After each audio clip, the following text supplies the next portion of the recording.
ஒரு ராஜா.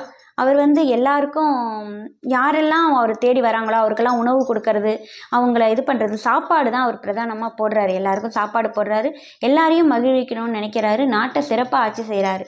ஆனால் அவர் எல்லாரும் பின்னாடி பிச்சைக்கார ராஜா அப்படின்னு கூப்பிடுறாங்க. இது அவருக்கு ரொம்ப மன உளைச்சலாக போகுது. நம்மளை எவ்வளோ செய்கிறோம், நம்மளை பிச்சைக்கார ராஜான்னு கூப்பிட்றாங்களே, நம்ம ஒரு அரசன் இல்லையா, இதை நம்ம மாற்றணும், யார்கிட்ட கேட்கலான்னு அவர் முயற்சி பண்ணுறாரு. உடனே இதை ஒரு பிச்சைக்காரன்ட்ட கேட்டால் தான் கரெக்டாக இருக்கும் அப்படின்னு சொல்லி ஒரு பிச்சைக்காரனை மாறு வேஷத்தில் போய் சந்தித்து கேட்குறாரு. இந்த நாட்டில் இருக்கிற அரசரை எல்லாரும் பிச்சைக்காரன் கூப்பிட்றாங்களே, உனக்கு தெரியுமா அப்படின்னு. எனக்கு தெரியல, ஒரு மாதம் அவகாசம் கொடுங்க, நான் வேணா கண்டுபிடிச்சி கொடுக்குறேன் அப்படின்னு ஒரு பிச்சைக்காரர் சொல்கிறார். உடனே இவர் அப்படின்னா வா, நான் அவனை கூட்டிகிட்டு போகிறேன்னு சொல்லி ஒரு அரண்மனைக்கு கூட்டிகிட்டு அவருக்கு 3 வேளையும் சாப்பாடு போடுறாரு. அவர் கேட்குறதெல்லாம் செய்கிறாரு. அவர் சாப்பாடு போட்டு அவர் ஒரு இடத்துல உட்கார வச்சிடறாரு. கொஞ்ச நாள் போகுது. அப்போ திரும்பி போய் அந்த ராஜா அந்த பிச்சைக்காரன்ட்ட கேட்குறாரு, நீ கண்டுபிடிச்சிட்டியா, ஏன் இப்படி சொல்கிறாங்க அப்படின்னு. ஆமாம், உண்மையிலே நீங்கள் பிச்சைக்கார ராஜா தான், நீங்கள் மாறு வேஷத்தில் என்னை இங்கே கூட்டிகிட்டு வந்தால் கூட நீங்கள் பிச்சைக்கார ராஜாங்கிறத நான் கண்டுபிடிச்சிட்டேன் அப்படின்னு சொல்கிறார்.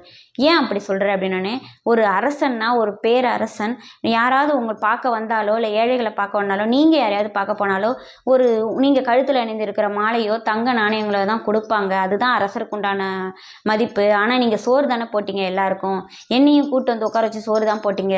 அதனால தான் நீங்கள் சாப்பாட்டுக்கு தான் முன்னுரிமை கொடுத்தீங்க. உங்களுக்கு இல்லாத ஒன்று சாப்பாடு அப்படின்னு நினச்சி தான் நீங்கள் சாப்பாட்டை தான் பெரிய விஷயமா பார்த்தீங்க. அதனால தான் நீங்கள் பிச்சைக்கார ராஜான்னு சொல்கிறாங்க அப்படின்னு. அப்போ தான் அந்த அரசனுக்கு புரிந்தது.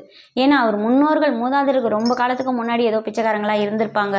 அதனால தான் நாம் இப்படி இருக்கோம் போல இருக்குது. இனிமேல் நம்ம வாழ்க்கையில் ஒரு அரசனாக நம்ம சாதிக்கணும்னா என்னென்ன செய்யணுமோ அதை நாம் செய்யணும் அப்படின்னு அவர் அதற்கப்புறம் உணர்ந்து அவர் சாதனைகள் பல புரிந்தார்.